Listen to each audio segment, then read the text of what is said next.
Hey guys, Sarah here from Recovering Book Hoarder, and today is day 20 of Vlogmas. 5 more days until Christmas. So excited. I think I finished all my Christmas shopping yesterday, but I have to run out to Walmart today just to pick up some pictures. And the reason I didn't actually want to go into Walmart is because I'm afraid I'm gonna buy more stuff. So we'll see. Technically, I should be done shopping. We'll see what happens.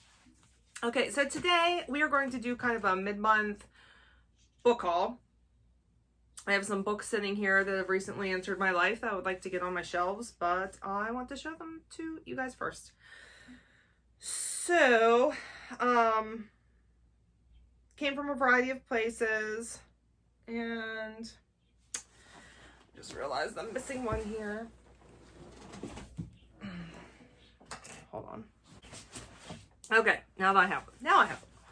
All right, so the first two were finds at Ollie's. The first one I found for $2.99, and that is Alice Walker's The Color Purple. I need to get the sticker off the front. It's making me a little crazy that it's on there. These are not the easiest stickers to get off, though. This is the story of two Black sisters. One is a missionary in Africa, and the other one lives in the South. And they call her a child wife, so I'm guessing she was married very young. And I have only heard really, really, really good things about this. This is one of those, like, intimidating books, though, because I think there's some trigger warnings that go with this. And we'll see. I'm definitely intrigued, though. I think April over at Getting Hugga With It, I think this is one of her favorite books, if I remember correctly. So, all right. Color Purple, book one. All right, the other one that I found at Ollie's, and I think the sticker is going to come off of this one easier, just because there's a hardcover. Oh, I hate when they put stickers on books. When you're a book collector, it doesn't make me happy. Okay, that one I was able to get off pretty easy. Okay, so the other book that I found at Ollie's is Bathed in Prayer by Jan Karen, and this is Father Tim from the Mitford series. This is his sermons and reflections from the Mitford series. So I think this came out last year. It had been on my list to get, and I just didn't end up getting it. So now I have it, and it was only $3.99. I love whenever I can find good things. Always good stuff, so cheap. Okay, the next one is not mine. This is my friend Jackie's, but she just let me borrow it. So hopefully I'll read this in January. And that is The Wife by Alafair Burke, it sounds like. I think that's how you pronounce it. Alafair Burke. And she said that this was absolutely fabulous. And whenever she described it, it made me really want to read it. So she was nice enough to let me borrow it. If I remember correctly from what she told me, there's a girl who was, not a girl, there's a woman who had been kidnapped when she was younger, I believe, and she's since met like the perfect man, and now he's being investigated for kidnapping a girl or something like that. But she said it takes a lot of twists and turns, and she found it surprising, and she and I have very similar book tastes, so she thinks I will like it. Okay, then I got Wildflowers from Winter, and this is by Katie Ganchert, who is one of my favorite authors. This is my turn to pick for our book club,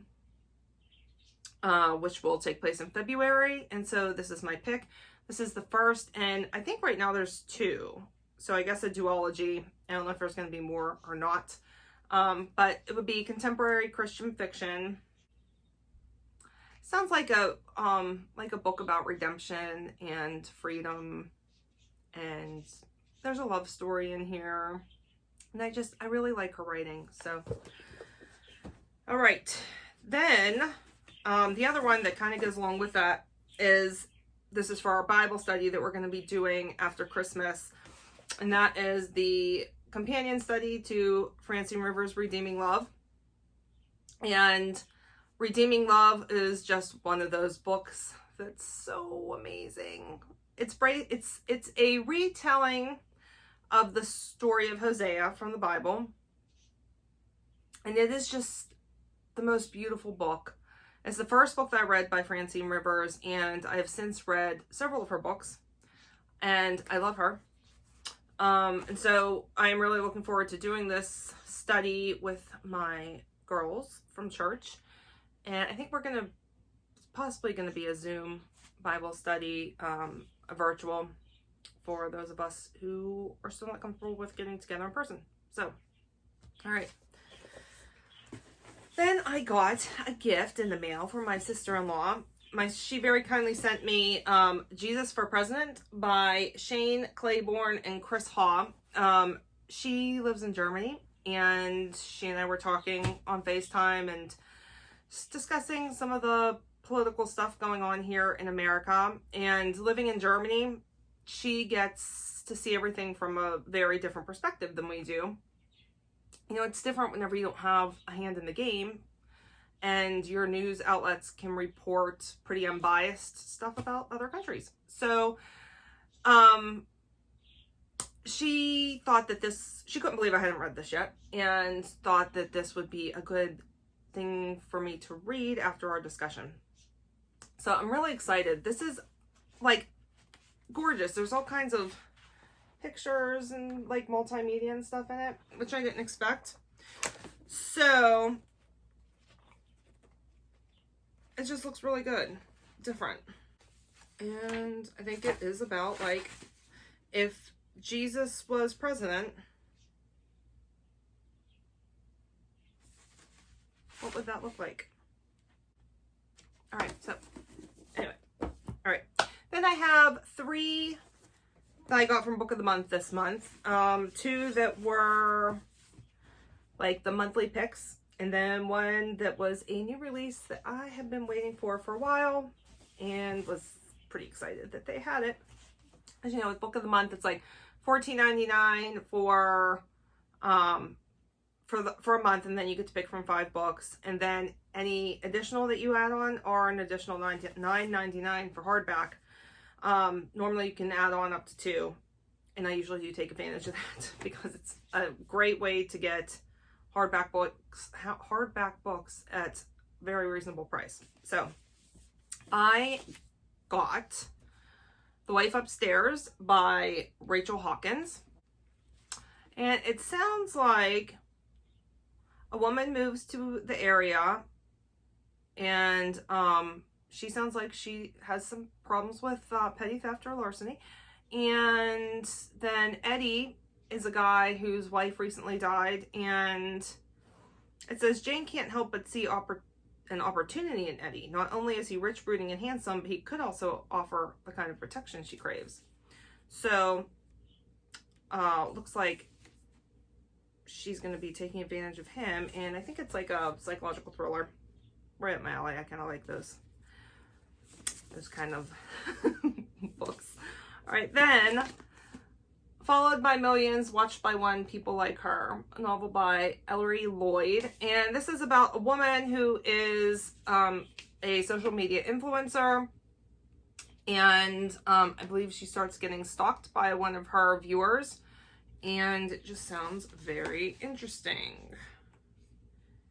Looks like it's told from different perspectives, which I like.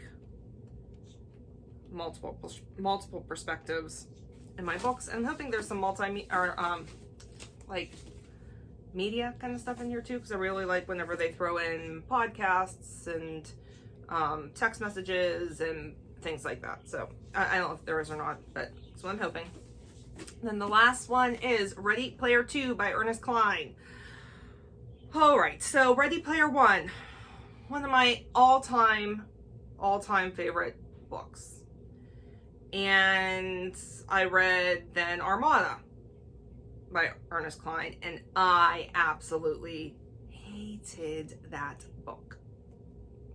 I switched to listening to it, and if it hadn't been for having the audio edition with Will Wheaton reading it, which Will Wheaton is just such an awesome narrator, I would have absolutely DNF'd it. I didn't, and it was terrible.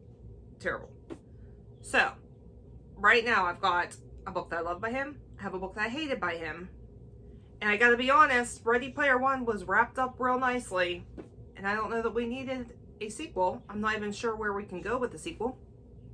So we'll see. I'm going to give it a shot though, because I love the first one.